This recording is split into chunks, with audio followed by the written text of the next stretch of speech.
Hi, I'm Joseph Rogers Parvin. I'm going to tell you the story of the Parvin family. The first recorded direct Parvin was John Parvin, born in 1604 in northern Yorkshire, England. He was one of our great-grandfathers. John had one son, Francis, born in 1626. Francis was born in Sigston Parish, Yorkshire, England. Sigston Parish is not a village, but a sheep ranch with several buildings, including some old stone ones that date back well before the Parvins lived there. A one-lane road leads a quarter-mile from Highway A684 and Ford's Creek at the entrance to the farm. The next farm to the south is Sigston, the site of an ancient castle, but only the barely visible earthworks remain.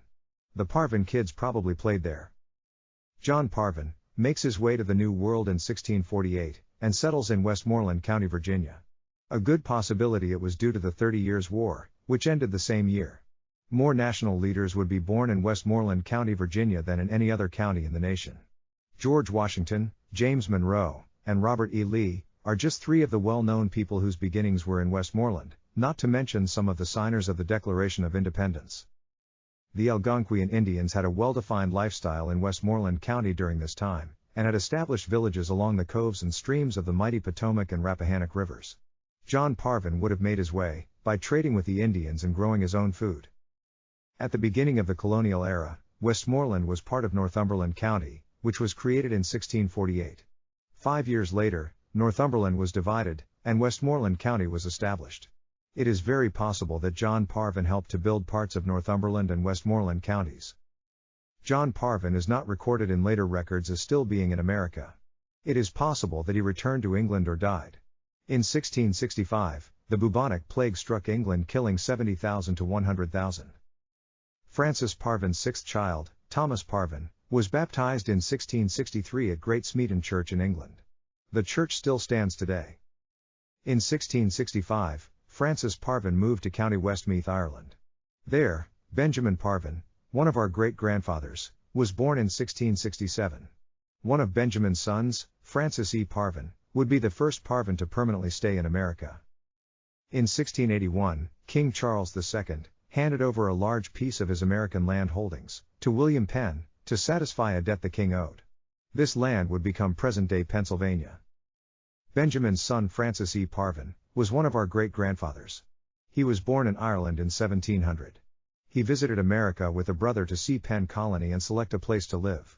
In 1728, Francis Parvin and his family, including sons Thomas and Francis Jr., and his pregnant wife Deborah Pearson, sailed for America to join the growing Quaker colony of Pennsylvania.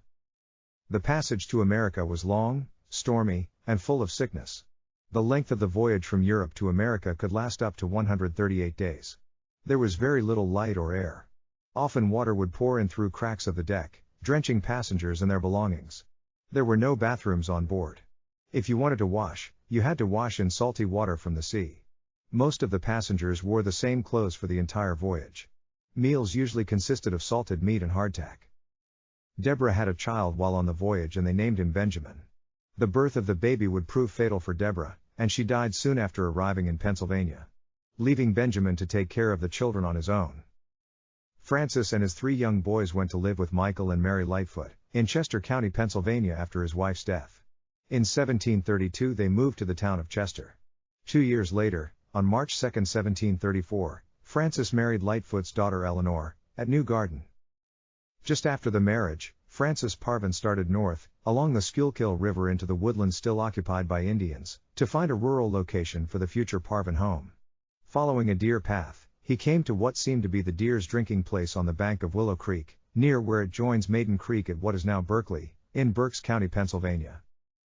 Francis decided to settle here, a decision that established a home site for the next 6 generations of Parvins. He took up a tract of 1,000 acres for which he obtained a grant. This was about 3 miles from the home of Moses Starr, the first settler in the area. After clearing a space in the forest, Francis built a 1-story log house 45 feet by 20 feet. After building it, he brought his new bride Eleanor, and they and their children lived there. Squire Boone had built a log home nearby in 1731. His son, the great frontiersman Daniel Boone, was born in the log cabin in 1734. Francis Parvin became the first judge of Berks County and also held court in the log house. At night, Indians would come into the log cabin and sleep on the floor. They would quietly depart by morning. In 1745, Francis purchased 103 more acres of land in Berks County at Maiden Creek. Records show that in the same year, Francis had a grist mill on the property in which a road was built nearby. The same year, the Penns, wishing to establish a town to be the county seat of Berks County, consulted Francis Parvin about locating the town on his land. He objected, stating that he did not wish his children to be raised in an urban area. His wishes were respected, and the town of Reading, Pennsylvania was built 6 miles south of the Parvin house. In 1758, Francis built a 2-story stone house just west of the log house. The new house was 35 by 28 feet. Over the front door, Francis inscribed his initials and the date, PFE 1758. The original log cabin that was first built is long gone, however his second house still stands today. This historic house has been continuously occupied by descendants of Francis since it was built. Benjamin Parvin and Thomas Lightfoot were appointed deputy surveyors for several townships in Berks and Lancaster counties in 1761, and for the entirety of Chester County in 1767. Francis died July 6, 1767, and Eleanor 8 years later, in 1775. That same year, Paul Revere made the famous ride to warn that the British were coming. It was also the same year the first American flag was flown, and George Washington was appointed Commander-in-Chief of the Continental Army. Descendants of Francis E. Parvin spread into Maryland and moved westward. After traveling extensively for Quakerism, his son Benjamin settled in Talbot County, Maryland. Benjamin's daughter Susanna married her cousin, Francis Parvin III, and both were promptly disowned by the Quaker Church. Isaac Parvin also got himself disowned by the Quakers in Berks County in 1795. He was accused of sneaking in through a neighbor's window and attempting to obtain the company of a young woman, and was accused of attempting to pay her in order to obtain a familiarity. Francis's oldest son, Thomas, picked up roots and moved west. After being disowned by the Quakers, Isaac left with his brother Ephraim to Maryland. 6 other children moved to Indiana. The Parvins who moved to Maryland would eventually make their way to Hawkins County, Tennessee in the early 1820s. The Parvins, Boones, and Lincolns all lived in Berks County, Pennsylvania at the same time. The Boones and the Lincolns several times intermarried. Jeremiah Starr Parvin was born in 1841 in Berks, Pennsylvania. He was the son of Benjamin Parvin and Elizabeth Starr. Jeremiah was a cousin, descended from our great-grandfather Francis E. Parvin. In 1873, Jeremiah Starr Parvin married Clara Lincoln, who was a descendant of President Abraham Lincoln and Daniel Boone. Her great-grandfather had married Annie Boone in 1761, a first cousin to Daniel Boone, forever linking the Parvins, Daniel Boone, and President Abraham Lincoln as third cousins. Not all Parvins had intentions of finding prosperity and hope in America. One particular Parvin was a criminal, who ran with a murderous gang. He would be put to death for his crimes by King George I in 1723. His name was Richard Parvin. He was a member of the Waltham Blacks gang who were executed at Tyburn, England in 1723. Richard Parvin was the master of a public house in Portsmouth, which he had kept with reputation for a considerable time, until joining the gang. They robbed noblemen and gentlemen throughout the country. The custom of this group was to go disguised. One day, having provided themselves with pistols, and blackening their faces with gunpowder, they set out to hunt deer illegally.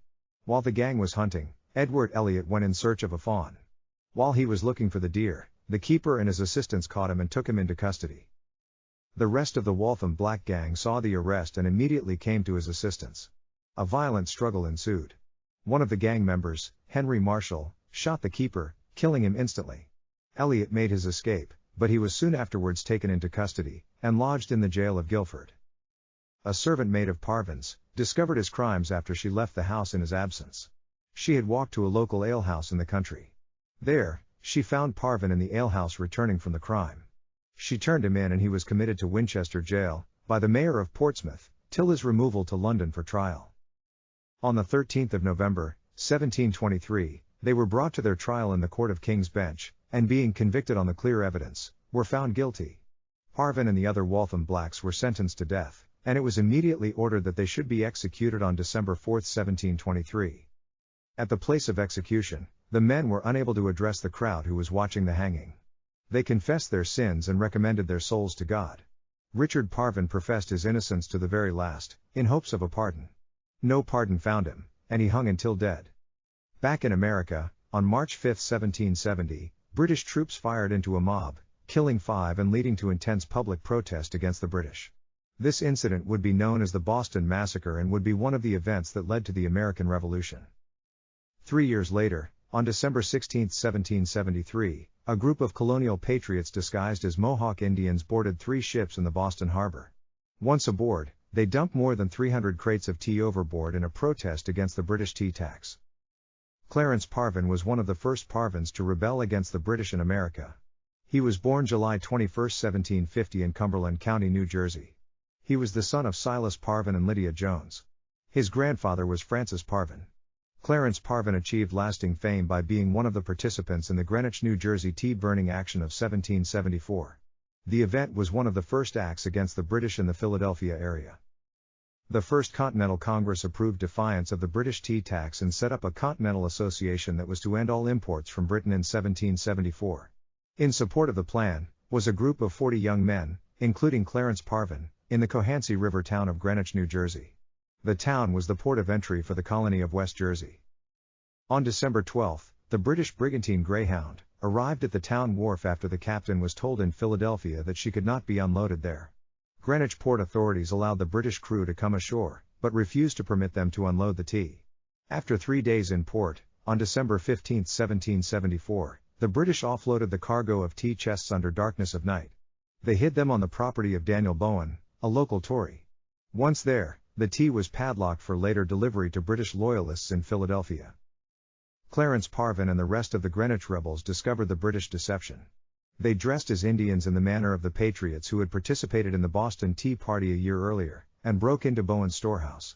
They carried the tea to Market Square and set all of the British tea on fire. They warmed themselves with the fire in front of multiple witnesses. Although colonial courts were British-controlled in those days, Greenwich authorities were unable to recruit a jury that would convict Clarence Parvin and the other arsonists, and they went free. Clarence Parvin died in 1788 at the age of 38, only 5 years after the Revolution ended. Today a monument stands in Greenwich, New Jersey, with the names of its tea-burning patriot heroes. Among them is Clarence Parvin. In addition to young Clarence, the enterprising group included Richard Howell, who became the governor of New Jersey. Many Parvins fought for an independent nation. Although unfortunately, there are little records for this time showing the battles they fought in or whether or not they died in service. Francis Parvin Jr. was the son of Francis E. Parvin. Francis Jr. was a fifer in Captain Jacob Moser's company in 1777. During the Revolutionary War, music was the main way for them to communicate over long distances. In the camp, fifers and drummers were used to help regulate the working day.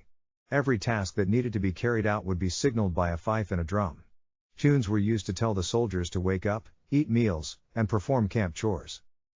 Francis E. Parvin's other son, Thomas, also served in the Revolutionary War, in Captain Hay's company. Daniel Parvin served in Elliott's Regiment of Artillery, a militia unit from Rhode Island. His rank is listed as gun, suggesting his job was artillery. David Parvin, born in 1755, was a Continental Army boatman who sailed between Cape May and Cumberland. Matthew Parvin, born in 1760, became a sergeant in Lamb's Artillery 2nd Regiment. Matthew would be promoted to commissary sergeant after only 5 months. Benaiah Parvin, whose grandfather was Thomas Parvin, saw Revolutionary War service as a wagoner. After we won our independence, the Parvins blazed west from the 13 colonies into the frontier wilderness of Kentucky, Indiana, and Tennessee, many following Daniel Boone and his Wilderness Road through the Cumberland Gap. In 1775, Daniel Boone cut the Wilderness Road through the Cumberland Gap in southwest Virginia, into Kentucky, where he founded Fort Boonesborough. Fort Boonesborough looms large in Kentucky history even though it was occupied for a period of less than 50 years. It was one of the first American settlements west of the Appalachians. From the very beginning, Boonesborough was the primary target of Indian hostilities in Kentucky. The fort was attacked in December 1775, and in April and July of 1777. Not far from Fort Boonesborough, lived Thomas Parvin and his family. The two settlements in the area, Constant Station and Strode Station, held several families. It was here that a tragedy occurred that would come to be known as the Parvin Massacre. The pioneer forts were located about 2.5 miles from present-day Winchester, Kentucky. Thomas Parvin III was born in Kentucky in 1760. Thomas was a cousin. His parents were Thomas and Catherine Parvin from County Westmeath, Ireland. It was at Strode Station that a gruesome attack by Indians killed 2 of Thomas's children. Constant Station at the time consisted of 4 houses in a quadrangle on the south side of a lane that ran down to Strode's Creek. James Stamper had a double house with a partition in the middle, and Thomas Parvin's family occupied the other half. Stamper's cornfield was across the lane from his house, which was 30 yards from the lane. The house was about 150 yards from the creek and a mile from Strode Station, where a dozen or so families lived. Morgan and Hood, who owned the other 2 houses in the quadrangle at Constant Station, were not living there at the time of the attack. In March of 1785, Constant and Stamper were in their cornfields plowing. 2 of Parvin's children were hoeing corn in Constant's field, and 2 others were sent down the lane about 120 to 130 yards from the house, to break some spice bushes. Other Parvin children had the measles. When the Indians attacked, Mr. Stamper heard the noise and got inside the house. Constant might have also got in without injury, but he attempted to get the 2 Parvin children to go with him and run. Mrs. Constant ran to the door to see what was happening, as a bullet struck the cheek of the door beside her. The Indians shot Constant in the leg and he dragged himself on hands and feet through the gate and along the lower side of the house. His wife took up a puncheon and let him up from under the floor. The 2 little Parvin children, who had been breaking spice bushes alone, were killed. Eyewitness statements said they had been tomahawked, with their heads almost severed. John Constant's brother Isaac, who had the measles, ran to Strode Station for help. The Indians who killed the Parvin children were never caught. Thomas taught school at Strode Station for a while before moving. He would go on to print Kentucky's first newspaper, the Kentucky Gazette. He died in 1823.